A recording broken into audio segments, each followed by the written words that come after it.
राम राम। आपके जीवन में जो रिश्तों की गांठ होती है उसके धागों को सुलझाने की कोशिश कीजिए, उसको कैंची से काटने की कोशिश मत कीजिए।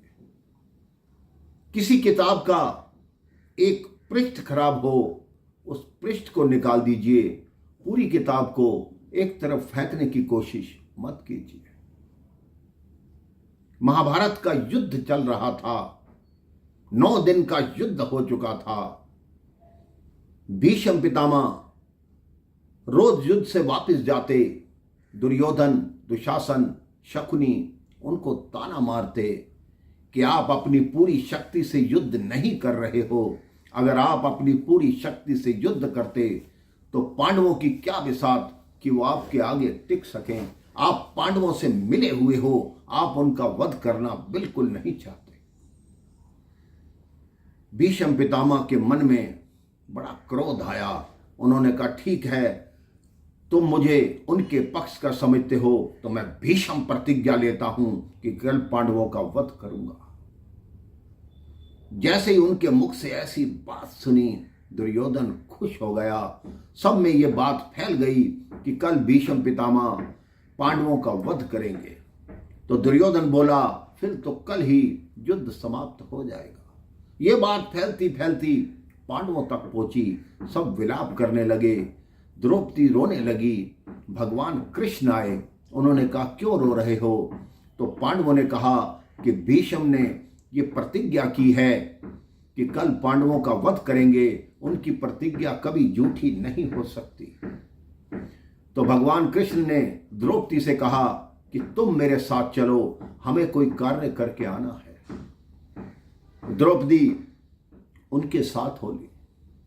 भगवान कृष्ण ने कहा, अपने एक वस्त्र मुझे प्रदान करो, मैं भी महिला के रूप में तुम्हारे साथ चलूंगा। अब द्रौपदी और भगवान कृष्ण भीष्म पितामह का जो शिविर था उसके बाहर गए, क्योंकि महाभारत के युद्ध में महिलाओं को आने जाने की पूरी अनुमति थी। वो किसी भी शिविर में जा सकती थी। द्रौपदी के कान में भगवान कृष्ण ने ऐसी बात कही कि तुमने जाकर ये करना है। भीष्म पितामह अपनी साधना में व्यस्त थे। द्रौपदी ने जाके उनके चरण छुए और अपनी आदत के अनुसार भीष्म पितामह ने देखा नहीं कि कौन महिला है जो चरण छू रही है। उनके मुख से निकला, अखंड सौभाग्यवती भव। जैसे ही द्रौपदी ने अपना मुख उठाया, भीष्म ने कहा, ये तुमने कैसा आशीर्वाद ले लिया? तुम्हारे दिमाग में इतनी बात नहीं आ सकती। जो तुम्हें यहां साथ लाया है वो कहां पर है? तो द्रौपदी जी ने कहा, वो बाहर खड़े हैं। भीष्म बाहर आए, उन्होंने देखा भगवान कृष्ण नारी के रूप में द्रौपदी के पांव की चप्पल अपनी काख में दबाए चुपचाप खड़े हैं। भीष्म के मुख पे हंसी आ गई। उन्होंने कहा, आपके इस रूप के दर्शन भी मैंने कर लिए। कहते, आपने ये क्या करवाया? पहले मेरे से प्रतिज्ञा कराई और अब इसी प्रतिज्ञा को मेरे मुख से तोड़वा दिया। अब आप ही कोई कारण बताओ। तो भगवान कृष्ण ने कहा, कारण तो आप बताएंगे कि आपकी मृत्यु कैसे होगी, पांडव कैसे बचेंगे।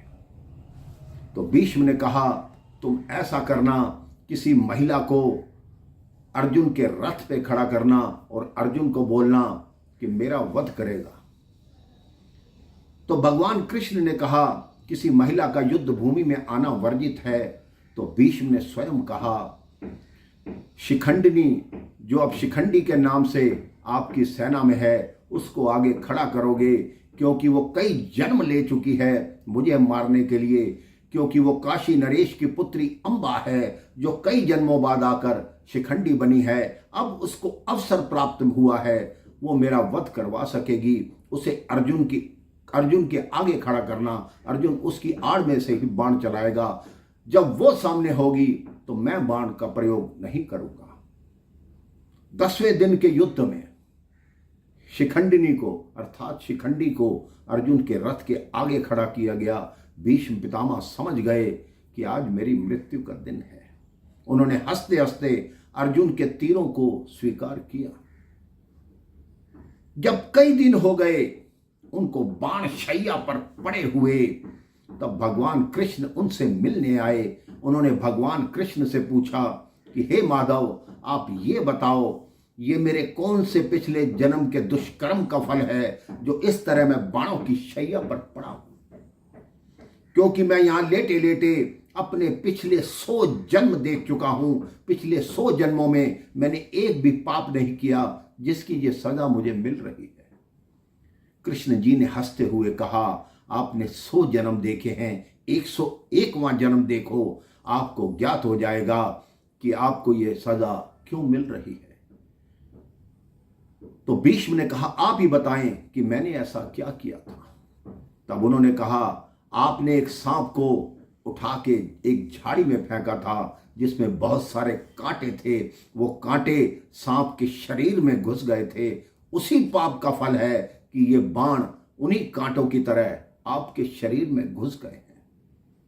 तो आप सोच लीजिए, हमने पिछले कई जन्मों में जो दुष्कर्म किया होगा, जो पाप किया होगा, जब भीष्म पितामह जैसे उससे नहीं बच सके तो हम कैसे बच जाएंगे? हम तभी बच सकते हैं जब प्रभु का नाम लें, प्रभु का स्मरण करें, प्रभु की भक्ति करें, अच्छे काम करें, किसी का बुरा ना करें, सबके साथ भला करें। अपने जीवन का भी ये लक्ष्य बना लो कि हम किसी का बुरा नहीं करेंगे। सबसे बड़ा जो धर्म है वो मानवता है।